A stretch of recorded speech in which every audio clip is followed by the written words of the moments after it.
The rain hammered against the funeral home windows as I stood in the back row, watching my boss Marcus deliver a eulogy for his father. What I didn't expect was for him to turn around afterward and whisper those cruel words that would change everything between us forever. The sound of his voice still echoes in my mind, cold and dismissive, cutting through the grief that filled that crowded room. I'm Sarah, and I've been working at Henderson Construction for 3 years now. It's a family business that's been around for decades, built from the ground up by William Henderson in the early 1970s. While I wasn't blood related to the Hendersons, I thought I'd earned my place there through hard work, dedication, and countless overtime hours that often stretched well into the night.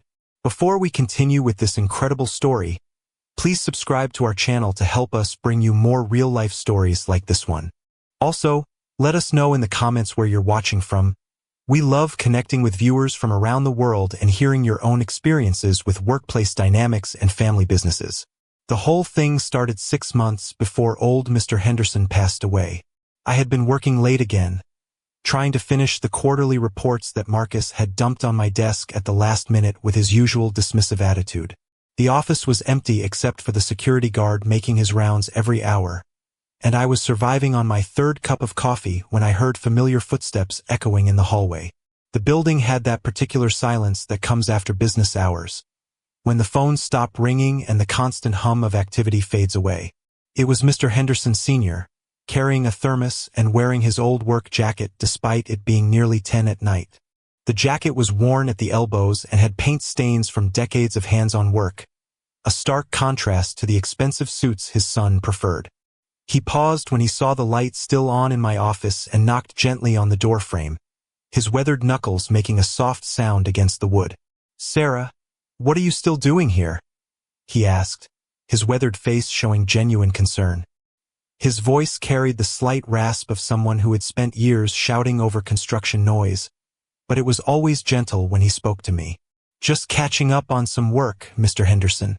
"Nothing I can't handle," I replied, trying to hide how exhausted I was and how my back ached from hunching over the computer for hours. He walked into my office and set the thermos down on my desk with care, pushing aside some of the paperwork to make room. The thermos was old but well-maintained, with a few dents that spoke of years of use on job sites. "Hot chocolate, my late wife's recipe. She always said it was better than coffee for late-night work sessions. Said coffee keeps you wired, but hot chocolate keeps you warm from the inside out." That was the beginning of our friendship, though I didn't realize it at the time. Over the following months, Mr. Henderson would stop by my office regularly, sometimes bringing soup when I was working through lunch, sometimes just to chat about the business or ask about my weekend plans. He showed genuine interest in my life in a way that felt foreign in a workplace where most conversations were strictly professional. He was nothing like his son Marcus, who treated me as if I was invisible unless he needed something done immediately. Marcus had inherited his position as vice president simply by being born a Henderson, while I had clawed my way up from receptionist to administrative coordinator through sheer determination and competence. The contrast between father and son became more apparent with each passing day. Mr. Henderson told me stories about building the company from nothing, working 16-hour days in the early years, making mistakes that nearly bankrupted him, and slowly learning the lessons that turned Henderson Construction into one of the most respected firms in the region. He talked about the satisfaction of seeing a building go up knowing that his crew had done honest work with quality materials. "You know, Sarah," he said one evening as we shared Chinese takeout in the break room, using paper plates and plastic forks like we were old friends. "This company needs fresh thinking. Marcus is smart, but he's stuck in old patterns. He doesn't see the potential in people the way I do. He looks at a resume and sees credentials, but I look at someone and see character." I didn't know what to say to that. Marcus had made it clear from day one that I was just another employee, someone who could be replaced easily if I didn't meet his exacting standards. He'd inherited his position and his sense of entitlement, expecting deference from everyone who worked under him. The few times I'd tried to offer suggestions for improving efficiency or client relations, he dismissed them without consideration. The November evening when Mr. Henderson collapsed was burned into my memory with startling clarity. I was working late again, finishing a proposal that Marcus needed first thing in the morning, when I heard a thud from his office followed by an odd silence. The sound was different from someone dropping papers or bumping into furniture. It had a finality to it that made my blood run cold. I found him on the floor beside his desk, clutching his chest and struggling to breathe. His face was pale and sweaty, and his eyes were wide with fear and pain. While waiting for the ambulance, which seemed to take forever to arrive, he grabbed my hand with surprising strength for someone in his condition. "Sarah, there's something I need to tell you about the cabin," he wheezed, his breathing labored and irregular. But the paramedics arrived before he could finish the thought. He spent 2 weeks in the hospital before the second heart attack took him. During those final days, he was mostly unconscious, connected to machines that beeped and hummed around the clock. Marcus made sure I understood that family visits only were allowed, emphasizing the word family in a way that made his meaning crystal clear. I brought flowers anyway and left them at the nurse's station, hoping somehow he'd know I was thinking of him. The funeral was held on a gray December morning that matched everyone's mood. Heavy clouds hung low over the cemetery, threatening more rain, and a cold wind cut through even the heaviest coats. The entire construction community showed up to pay their respects. Contractors who had worked with him for decades, suppliers who trusted his word over any contract, and workers whose loyalty he had earned through fair treatment and genuine respect. As I sat in the back, I watched Marcus play the grieving son perfectly, accepting condolences with just the right mix of sorrow and strength, talking about carrying on his father's legacy and maintaining the company's reputation for excellence. His performance was flawless, but I could see through it to the calculation underneath. But I knew the real Marcus. He'd been counting down the days until he could take full control of the company without his father's interference. He'd already started making plans to modernize by cutting costs, which usually meant cutting people in corners. Several of the older workers had confided in me that they were worried about their jobs, sensing the change in atmosphere even before Mr. Henderson's death. The service itself was beautiful, filled with stories about Mr. Henderson's integrity, his commitment to his workers, and his love for his family. The pastor spoke about a man who had built not just buildings, but relationships, who had treated everyone with dignity regardless of their position in life. I found myself crying not just for the loss of a good man, but for the end of an era at Henderson Construction. After the service, as people gathered in the fellowship hall for lunch, picking at sandwiches and casseroles while sharing memories, Marcus approached me. His face was composed in an expression of appropriate grief, but his eyes were cold as winter stone. He moved through the crowd with the confidence of someone who had just inherited an empire. "Thank you for coming, Sarah," he said loud enough for others to hear, his voice carrying just the right note of appreciation. Then he leaned closer, his breath warm against my ear, his voice dropping to a whisper that only I could hear. "But you need to understand something. You'll never be family. Dad may have treated you like you belonged here, but you don't. You're just an employee, and it's time you remembered that." The words hit me like a physical blow, each syllable carefully chosen to wound. I managed to nod and excuse myself, but I spent the rest of that day replaying the conversation and wondering if I'd misunderstood Mr. Henderson's kindness all along. Had I been naive to think that his attention meant anything more than an old man's loneliness? The reading of the will was scheduled for the following Friday. I wasn't planning to attend since I wasn't family, as Marcus had so clearly reminded me, but I received a call from Mr. Henderson's lawyer asking me to be there. The request surprised me, but the lawyer was insistent, saying that Mr. Henderson had specifically requested my presence. Marcus seemed genuinely surprised when I walked into the law office conference room, his eyebrows raising slightly before his expression returned to neutral. The room was formal and intimidating, with dark wood paneling and law books lining the walls. Rebecca sat beside her brother, looking uncomfortable in a black dress that seemed too formal for someone who usually dressed in California casual wear. The will reading started normally, with the lawyer's voice droning through legal language about assets and beneficiaries. Marcus inherited the majority share of the company, exactly as everyone expected, along with the family home in the prestigious Riverside neighborhood and most of the financial assets accumulated over decades of successful business operations. Rebecca, who lived in California and rarely visited except for major holidays, received some investments and their mother's jewelry collection, pieces that had been in the Henderson family for generations. Various cousins and longtime employees received small monetary gifts, acknowledgments of their connections to the family and company. Then the lawyer cleared his throat and looked directly at me, his expression serious behind wire-rimmed glasses.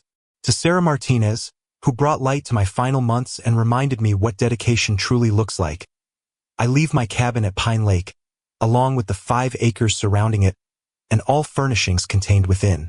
This property is to be hers absolutely, with no conditions or restrictions. The room went completely silent.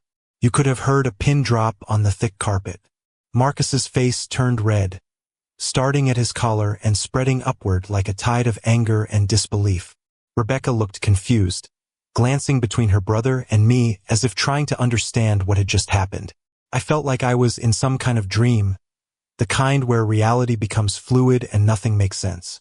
The cabin at Pine Lake was Mr. Henderson's pride and joy, a place he'd talked about with the same affection most people reserved for their children. He'd built it himself in the 1980s, spending weekends and vacations cutting logs, laying foundation, and crafting every detail with his own hands. It was where he went to fish, to think, and to escape from the pressures of running a growing business. "There must be some mistake," Marcus said, his voice tight with controlled anger, his hands gripping the arms of his chair until his knuckles were white. "No mistake," the lawyer replied calmly, having clearly anticipated this reaction. "Your father was very specific about this bequest. He also left a letter for Ms. Martinez." With shaking hands, I took the sealed envelope, my name written across the front in Mr. Henderson's careful handwriting. The paper was heavy, expensive stationery that he used for important correspondence. Inside was a handwritten letter that would change my understanding of everything. "Dear Sarah, if you're reading this, then I'm gone and you now own the cabin that brought me so much peace over the years. You might wonder why I'm leaving this to you instead of my children, and I think you deserve an honest explanation. The truth is, over these past months, you've shown me more genuine care and interest than they have in years." Marcus sees the business as his birthright, something he's entitled to rather than something he needs to earn. He doesn't understand that companies are built on relationships, not just profits. You get that. You understand that every person matters, from the newest laborer to the oldest client. Rebecca moved across the country and calls it Christmas and birthdays, but she's built her own life and doesn't really need what I have to offer. That's not her fault, but it's the reality of our relationship. You've earned this not through blood, but through character. You stayed late to help with projects that weren't your responsibility. You remembered my stories and asked thoughtful questions. You brought humanity to a workplace that was becoming too focused on the bottom line. The cabin needs someone who will appreciate it. Someone who understands that the best things in life are the simple moments of connection with nature and with ourselves. Take care of it and let it take care of you. With deep appreciation and respect, William Henderson. The silence in the room stretched on until Marcus abruptly stood up, his chair scraping loudly against the hardwood floor. His composure was cracking, revealing the angry, entitled man underneath the grieving son facade. "This is ridiculous. She manipulated him. She took advantage of an old man's loneliness and grief over losing his wife. This isn't right, and everyone in this room knows it." "Marcus, please," Rebecca said quietly, but he wasn't finished. His voice was rising, losing the careful control he'd maintained throughout the funeral proceedings. 3 years she's worked for us. 3 years. And suddenly she's getting property worth over $400,000? Something's not right here. Dad wasn't thinking clearly after his first heart attack.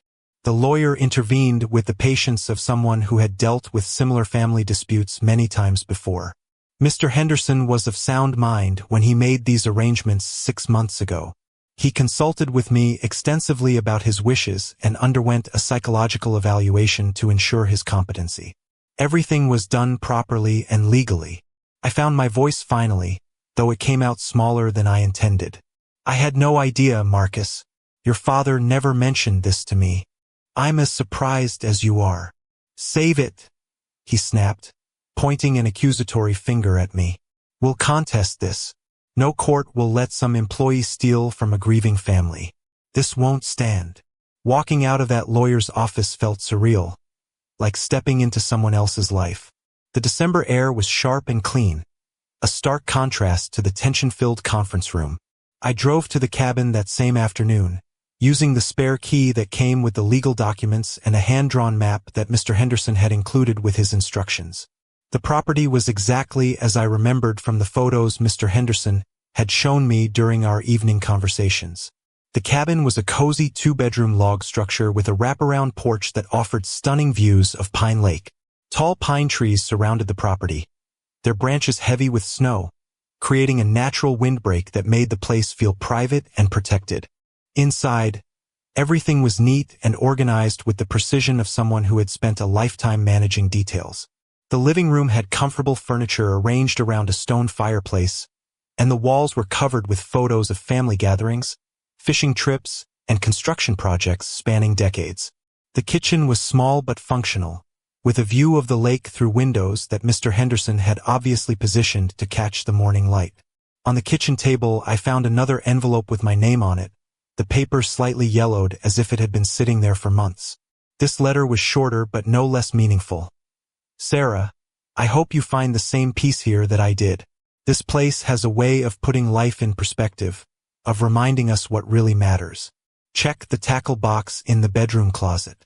The combination is your hire date, the day you started bringing energy and integrity to our company. Thanks for listening to an old man's stories and for caring about more than just your paycheck. Use this place to build the life you deserve. Bill. My hire date was October 15th, so I tried 10 to 15 on the combination lock.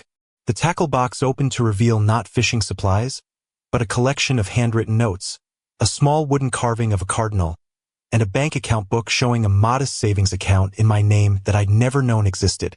The notes were observations about the business, ideas for improvements, and surprisingly, several pages documenting my contributions to various projects over the years. It was clear that Mr. Henderson had been watching and evaluating my work far more closely than I'd realized. One note in particular made me tear up. Sarah suggested the inventory tracking system that saved us $30,000 this year, but Marcus took credit during the board meeting. She didn't complain, didn't argue, just kept working and contributing. That's the kind of integrity this company was built on and needs to preserve. Another note detailed my handling of the Morrison account crisis.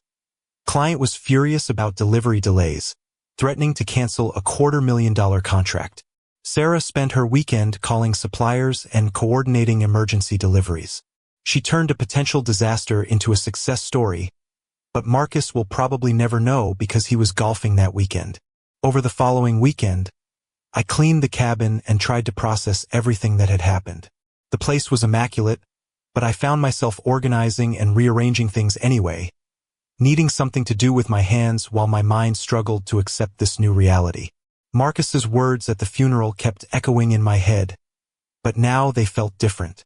Maybe Mr. Henderson had seen how his son treated people. Maybe this inheritance was as much about sending Marcus a message as it was about rewarding me. The cabin was equipped with everything needed for extended stays.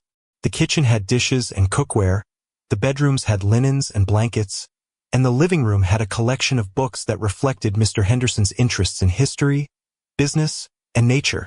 There was even a small office area with a desk and filing cabinet, as if he'd anticipated that someone might want to work from this peaceful location. Monday morning brought the real test. I arrived at work to find Marcus waiting in my office, his face grim and his posture aggressive. He'd positioned himself behind my desk chair, a power play that was typical of his management style.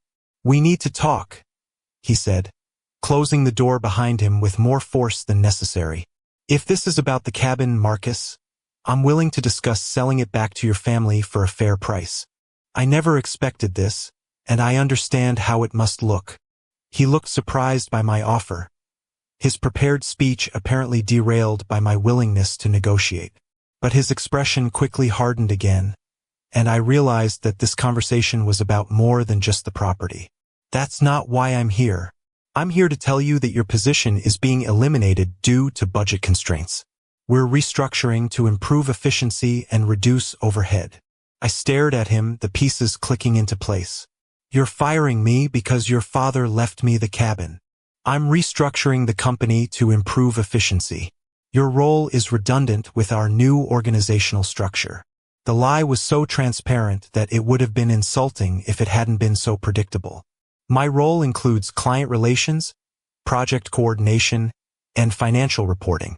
How exactly is that redundant? We're outsourcing those functions to more specialized firms. It's more cost-effective than maintaining in-house positions. I realized then that Mr. Henderson had anticipated this possibility. In his final letter, he'd mentioned that the cabin came with enough savings to give you time to make your next move. The bank account I'd found contained enough money to cover several months of living expenses, a safety net that his foresight had provided. When do you want me gone? I asked calmly, refusing to give him the satisfaction of seeing me upset. End of the week. We'll provide 2 weeks severance, of course, in accordance with company policy. Of course, I repeated, my voice flat. Very generous. Considering I've been here 3 years, and just helped you land the Morrison contract last month that's worth $200,000 in revenue. Marcus had the decency to look uncomfortable for a moment, his eyes shifting away from mine. This isn't personal, Sarah. It's just business. Isn't it though? Your father dies, leaves me property, and suddenly my job disappears? That seems pretty personal to me.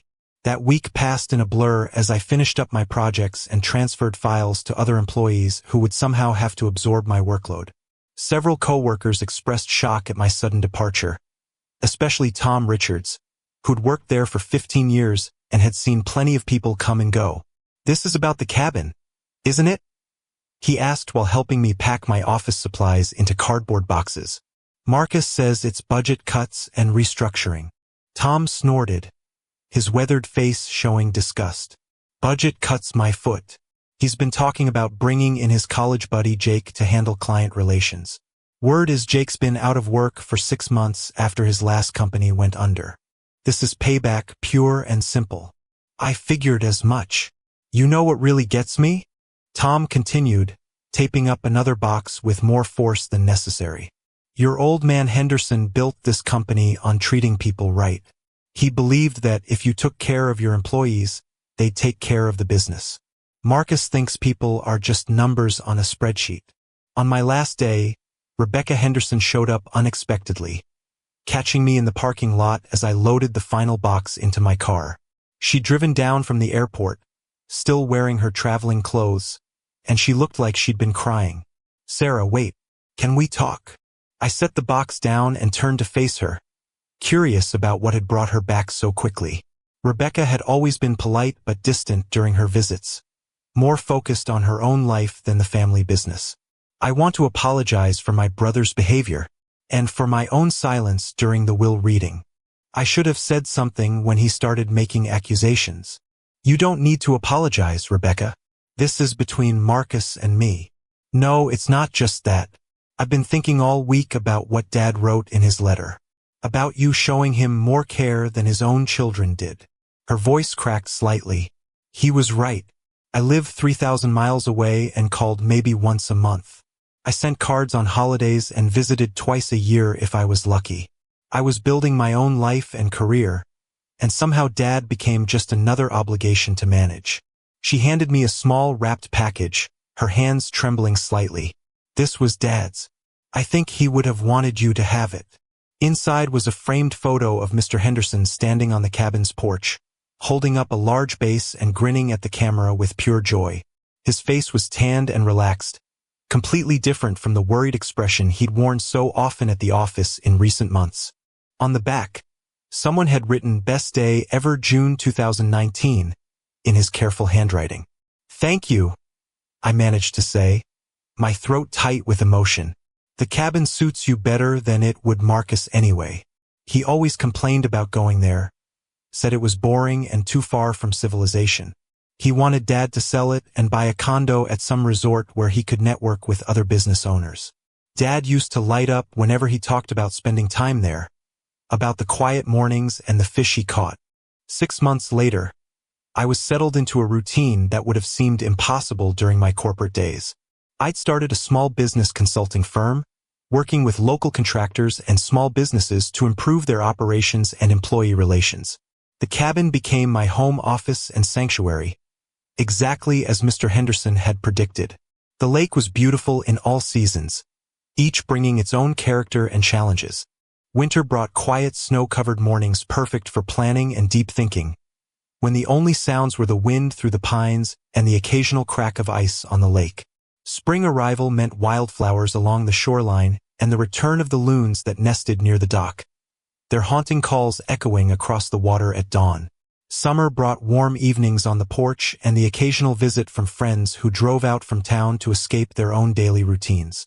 I learned to fish, something Mr. Henderson had always talked about teaching me, using his equipment and following the techniques described in the notebooks he'd left behind. My business grew steadily through word-of-mouth referrals and the reputation I'd built during my years at Henderson Construction. Several clients mentioned that they'd heard about my work ethic and problem-solving abilities from people who had worked with me previously. The irony wasn't lost on me that my firing had actually expanded my opportunities beyond what would have been possible while working for Marcus. One autumn afternoon, while I was working on my laptop on the porch, reviewing financial projections for a new client, I heard a car coming up the gravel drive. It was Tom Richards, looking slightly nervous but carrying a six-pack of local beer and wearing a hopeful expression. "Hope you don't mind the surprise visit," he said, getting out of his pickup truck and looking around at the property with obvious appreciation. "Not at all. What brings you out here?" Tom settled into the second rocking chair and accepted the beer I offered him, taking a long drink before answering. "I've got news about Henderson Construction. Marcus is in trouble, and it's getting worse every week." Over the next hour, Tom filled me in on the company's decline since my departure. After I left, Marcus had indeed hired his college friend Jake to handle client relations, but the man had no experience in construction and had alienated several major accounts with his aggressive sales tactics and promises he couldn't keep. The Morrison project I'd helped secure had gone badly due to poor coordination and communication breakdowns. Cost overruns and delays had resulted in an unhappy client who was threatening to sue for breach of contract. 2 other major clients had terminated their contracts early, citing concerns about project management and quality control. 3 more long-time guys quit last month, Tom said, shaking his head in disgust. Good people who'd been there for years. Marcus is scrambling to find replacements, but his reputation in the industry isn't what his father's was. People remember how he treated you, and they don't like what they're seeing now. What about you? Are you looking for something new? Tom nodded, his expression serious. Actually, that's part of why I'm here. I heard through the grapevine that you might be looking to expand your consulting business. Maybe take on some bigger projects that need experienced field supervision. We talked until sunset about the possibility of forming a partnership, the conversation flowing as easily as it had when we'd worked together at Henderson Construction. Tom had the field experience and industry connections that complemented my business and organizational skills. By the time he left, we'd outlined a plan that excited both of us and seemed to honor the principles that Mr. Henderson had valued. A year after inheriting the cabin, I received an unexpected phone call. It was Marcus, and his voice sounded different than I remembered, less arrogant and more tired. There was a quality to it that suggested he'd learned some hard lessons about running a business without his father's guidance. "Sarah, I hope you're well. I'm calling because I need to ask you something, and I'm not sure I have the right after how I treated you." I waited for him to continue, curious about what had prompted this apparent change in attitude. "The company is struggling more than I thought it would. We've lost several major clients, and I'm not sure we can recover without making some significant changes. I know I treated you badly, and I know I was wrong about the cabin. Dad saw something in you that I was too proud and stupid to recognize."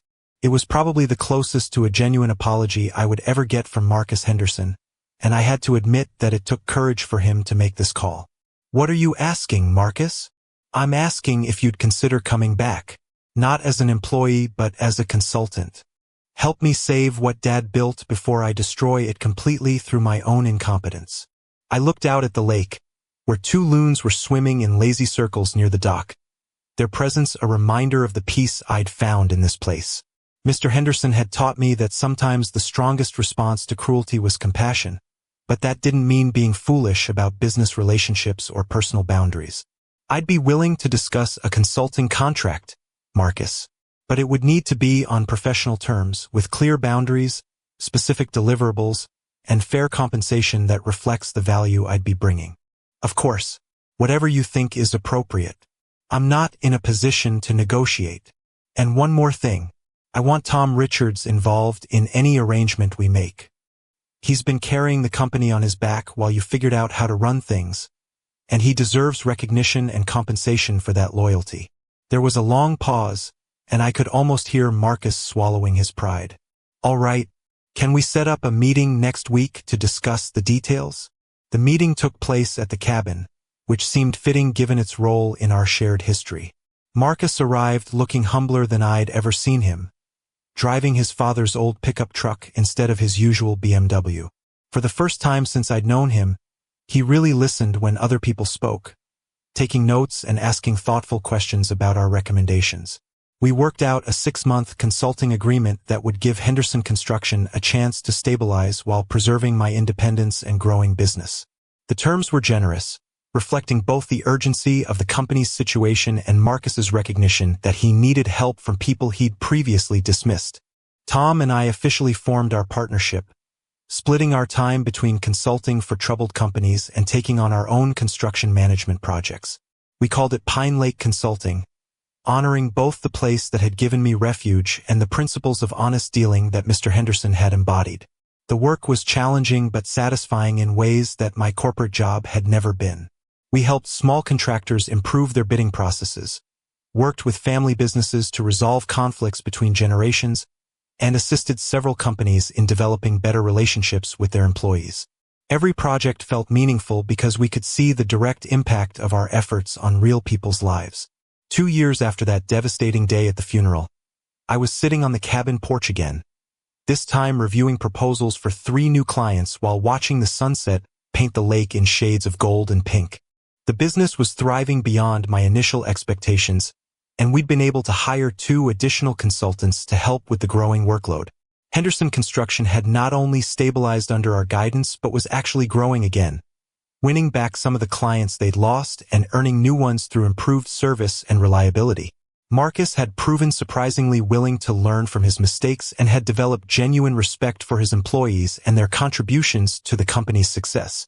The evening light was just beginning to fade when I heard another car on the gravel drive. This time it was Rebecca, making her first visit to the cabin since her father's death. She'd moved back to the area 6 months earlier, accepting a position with a California company that allowed her to work remotely while being closer to family. "I can see why Dad loved this place," she said as she joined me on the porch, settling into the chair that had become known as the visitor's seat. "It's so peaceful. I can actually hear myself think out here." He was right about it being good for thinking and perspective.